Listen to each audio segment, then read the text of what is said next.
Kaugnay sa paglalatag ng COMELEC checkpoints ngayong nagsimula na ang election period, kumuha tayo ng update mula kay Vel Custodio live. Vel? Kenneth, ngayong araw na ang simula ng COMELEC checkpoint para sa national and local elections at BARMM parliamentary elections. At isa nga itong boundary sa pagitan ng Maykawayan, Bulacan at Valenzuela City sa nag-i-implement na ng COMELEC checkpoints. Mahigit 1,400 checkpoints ang inilatag ng PNP na mag-ooperate 24 hours. Kabilang dito ang 38 red category areas kung saan 32 dito ay mula sa Bangsamoro Autonomous Region, 2 sa Cagayan at Bicol Region at isa sa Eastern Visayas. Maglalagay ng body-worn cameras ang PNP para sa transparency at accountability ng checkpoints.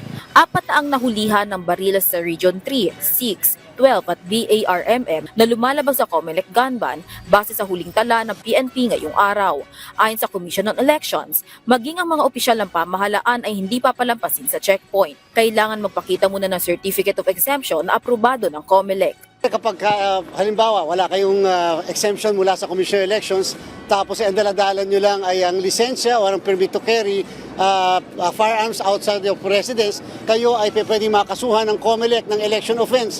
1 to 6 years imprisonment yan. At pagkatapos, tatandaan natin dahil suspended kasi yung lahat ng lisensya, violation din yan ng firearms law natin. And therefore, 2 kaso ang pwedeng kaharapin. Pwede pang magpasa ng applications para sa Certificate of Exemptions mula sa COMELEC sa gun ban hanggang 2 linggo bago ang eleksyon. Kaninang umaga naman, ginanap ang launching ceremony ng COMELEC checkpoint sa Kartilya ng Katipunan sa Maynila.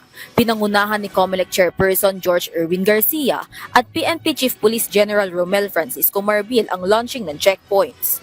Present din ang ilan pang mga COMELEC, PNP at PCG officials sa launching. Yung po sana lang ang direction at directive na gusto kong maibigay sa PNP at iba pang law enforcement authorities. Impartiality and transparency. Dahil naniniwala po tayo sa isang demokrasya, basta yung 2 bagay na yan ay naandyan, walang magiging problema. Kapag ka naging matahimik ang mga checkpoints, ngayon hanggang sa matapos ito sa June 12, isa lang ang ibig sabihin, magiging matahimik din ang ating halalan. Let us show sa mundo na ang Pilipinas ay maayos. Tayo pinamumunuan ng matinong presidente. We live in a democratic country. Sa bagong Pilipinas, ang gusto ng pulis. Kasama po natin COMELEC, kasama ko na rin. Sa bagong Pilipinas, ang gusto ng COMELEC. Samantala, nakikipag-ugnayan din ang PNP sa COMELEC para sa seguridad ng pagta-transport ng election paraphernalia.